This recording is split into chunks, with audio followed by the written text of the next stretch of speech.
શબ્દ તમે બધાએ સાંભળ્યો છે. મુકુંદ શબ્દ કોઈને કહેવામાં આવે તો તમારા મનમાં સૌથી પહેલા કોનું સ્મરણ આવે છે? તમને કોઈ કહે કે ભાઈ ભગવાન મુકુંદ એટલે કયું સ્વરૂપ ભગવાનનું સામે આવશે? નથી આવું કઈ કે મુકુંદ ખબર જ નથી તો આપણે એ વાત જ જવા દઈએ. તમને કોઈ એમ કે ભગવાન મુકુંદ એટલે કયું સ્વરૂપ ભગવાનનું સામે દેખાય? કૃષ્ણ. એ તમે કયો, આવડાને પૂછવા દો કયું સ્વરૂપ આવે છે? કૃષ્ણ. મુકુંદ કયો તો તમને રામનું ચિત્રણ નહીં થાય, કૃષ્ણ જ આવશે. કારણ મુકુંદ ઈ છે જે જીવને મુક્ત કરે છે. મુક્તિ દદાતી ઇતિ મુકુંદ. તો કૃષ્ણ પરમ સત્ય છે. 22 અવતારોનું વર્ણન કર્યા પછી શ્રી સુત ગોસ્વામી કહે છે, એતેચ અંશ કલા પુંસ કૃષ્ણસ્તુ ભગવાન સ્વયં. કહે છે, હે શૌનકાદિ ઋષિઓ, આ જેટલા જેટલા અવતારોનું મેં વર્ણન કર્યું છે ને, આ બધા અવતાર જે છે એનું જે મૂળ છે એ ભગવાન કૃષ્ણ છે. કૃષ્ણસ્તુ ભગવાન સ્વયં. 1:3:28 પહેલો સ્કંદ 3 અધ્યાય 28 નંબર શ્લોક. ક્લિયર કટ પ્રમાણ છે. બધા અવતારોનો સોર્સ ભગવાન કૃષ્ણ છે. આ ભાગવત કહે છે. તોય કળિયુગમાં કેટલાય પોતપોતાના ભગવાનો આગળ સર્વોપરી પૂર્ણ પુરુષોત્તમ પરમેશ્વર અનંત બ્રહ્માંડ અધિપતિ ગમે એટલા ટાઇટલ લગાવી દો, કૃષ્ણથી પરે કોઈ સત્ય તત્વ છે જ નહીં. આ શાસ્ત્ર પ્રમાણ છે. અને કોઈની આગળ કોઈ ટાઇટલ લગાડવાથી થઈ નથી જવાના.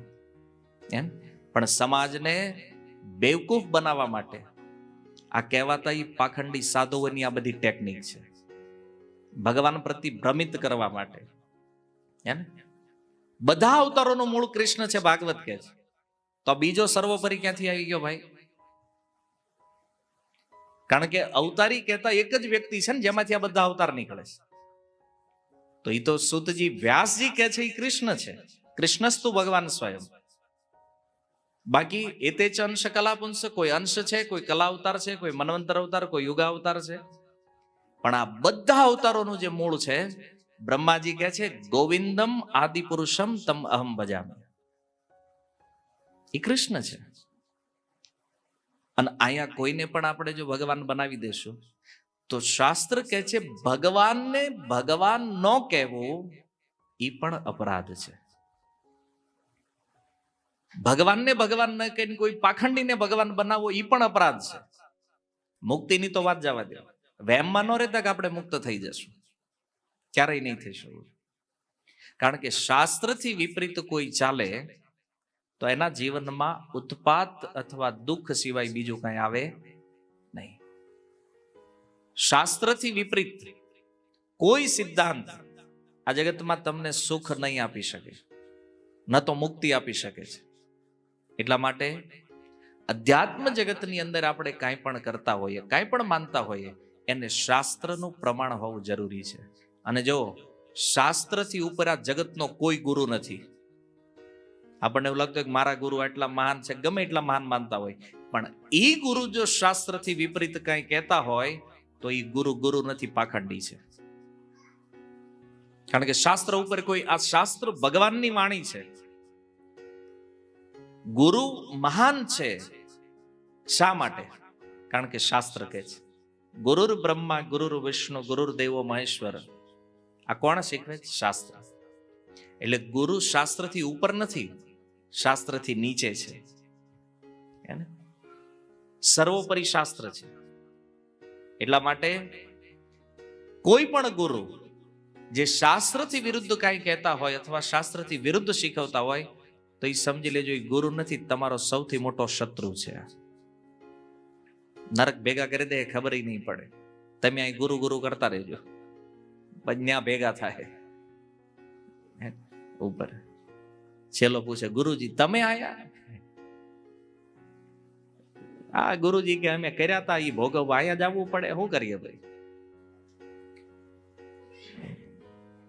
ગુરુજી પૂછે તું કેમ અહીંયા આવ્યો? ગુરુજી તમારી કૃપા છે, આ તમે જે શીખવાડ્યું એ પાલન કર્યું જીવનમાં, હું પોગી ગયો. નરક, ગુરુ ચેલા બે નરક ભેગા થાય. શાસ્ત્ર પરમ પ્રમાણ છે. એટલા માટે ભક્તિ મહારાણી જે ભગવાનને પ્રસન્ન કરવા વાળી છે, એના મુખેથી પણ એ ભગવાનનું કીર્તન થઈ રહ્યું છે. અને આ રીતે જ્ઞાન અને વૈરાગ્ય આ બંનેનું જે દુઃખ છે એ દૂર થયું, બેની વૃદ્ધાવસ્થા દૂર થઈ. જો ભાગવતનો પ્રભાવ જોવો, કથા પ્રારંભ નથી થઈ, મહાત્મ્ય શ્રવણ કરવા માત્રથી આ બેની વૃદ્ધાવસ્થા દૂર થઈ. અને નાચે છે, જ્ઞાન નાચે છે, વૈરાગ્ય નાચે છે, ભક્તિ.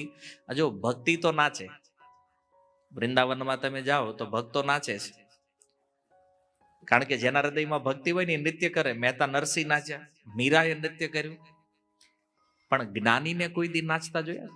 બહુ મોટો 1,08,000, 1,008 મહામંડલેશ્વર જ્ઞાની હોય, જ્ઞાની કોઈ દી નો નાચે, વૈરાગી કોઈ દી નો નાચે. પણ જુઓ, સાક્ષાત જ્ઞાન અને વૈરાગ્ય સનકાદિકોની કથામાં નૃત્ય કરે છે. આ ભાગવત છે.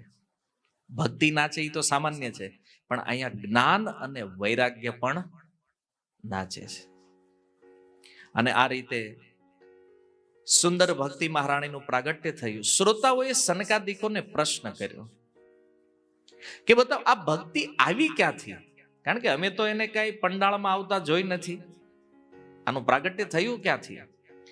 ત્યારે સનકાદિકો કહે છે કે કથાર્થ તો નિષ્પતિત, આ ભક્તિ જે છે એ કથાના અર્થમાંથી પ્રગટ થઈ છે. એનો ભાવ શું છે કે ભાગવતના એક એક શબ્દમાં ભક્તિનો વાસ છે. ભાગવતના અર્થથી પ્રગટ થઈ છે આ ભક્તિ. અને ભક્તિ મહારાણી કહે છે કે હે સનકાદિકો, આ કળિયુગમાં હું આમ તો નાશ જ થઈ ગયો તો મારો, પણ કથામૃતનું સિંચન કરી અને તમે મને પુનઃ પુષ્ટ કરી છે. તો હવે મને ઈ કહો કે હું રહું ક્યાં, સ્થાન આપો મને, ક્યાં રહું?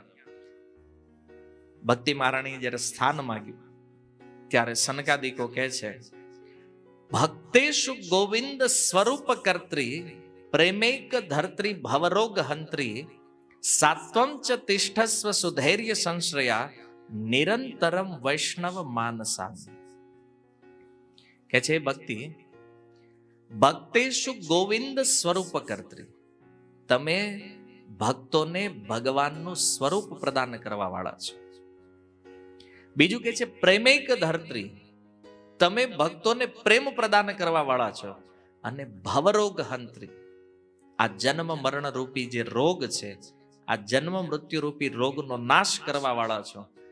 એટલા માટે તમે ધૈર્ય ધારણ કરી નિત્ય નિરંતર કે છે વૈષ્ણવ માનસાની, તમે વૈષ્ણવોના ચિત્તમાં વાસ કરો, વૈષ્ણવોના મનમાં, વૈષ્ણવોના હૃદયમાં વાસ કરો. કારણ કે આ જગતમાં કળિયુગનો પ્રભાવ આખા વિશ્વમાં પડશે, પણ જે શુદ્ધ વૈષ્ણવ છે, વૈષ્ણવ એટલે કોઈ સંપ્રદાયથી જોડાયેલી સંજ્ઞા નહીં, જે ભગવાન વિષ્ણુના ભક્ત છે, આના હૃદયમાં ક્યારેય કળિયુગનો પ્રભાવ પડતો નથી. તો એવા જે શુદ્ધ ભક્તો છે એના હૃદયમાં જઈને તમે વાસ કરો. તો વૈષ્ણવોના હૃદયમાં ભક્તિ મહારાણીને વાસ આપવામાં આવ્યો. અને ભક્તિ મહારાણીએ ત્યાં ઉપસ્થિત જેટલા પણ વૈષ્ણવો હતા એ બધા વૈષ્ણવોના હૃદયમાં વાસ કરી લીધો. તો બધાના હૃદયમાં જ્યારે ભક્તિ પ્રગટ થઈ એ સમયે જુઓ, ઘણા બધા લોકોના હૃદયમાં એક સાથે જ્યારે શુદ્ધ ભક્તિનું પ્રાગટ્ય થાય ને, તો ભગવાન પણ પોતાના ધામમાં રહી શકતા નથી. ભગવાને જોયું આટલા બધા વૈષ્ણવની અંદર ભક્તિ મહારાણીનું પ્રાગટ્ય થયું છે, ભગવાન પોતાના ધામ વૈકુંઠને છોડી અને એ સ્થાનમાં પ્રગટ થયા. અને અતિ સુંદર ભગવાનનું સ્વરૂપ હતું. જેટલા જેટલા મુનિઓ ત્યાં ઉપસ્થિત હતા બધાએ ભગવાનનું ખૂબ સુંદર પૂજન કર્યું, દર્શન કર્યું. અને એક સ્પેશિયલ ભગવાનની પૂજા થઈ સનકાદિકો દ્વારા, નારદ મુનિ દ્વારા. અને ત્યાર પછી બધા વૈષ્ણવોને આશીર્વચન આપી અને ભગવાન ત્યાંથી અંતર્ધ્યાન થયા. વિચાર કરો, કથા ચાલુ ન થઈ પહેલા ભક્તિનું પ્રાગટ્ય થઈ ગયું અને ભગવાન પણ પ્રગટ થઈ ગયા.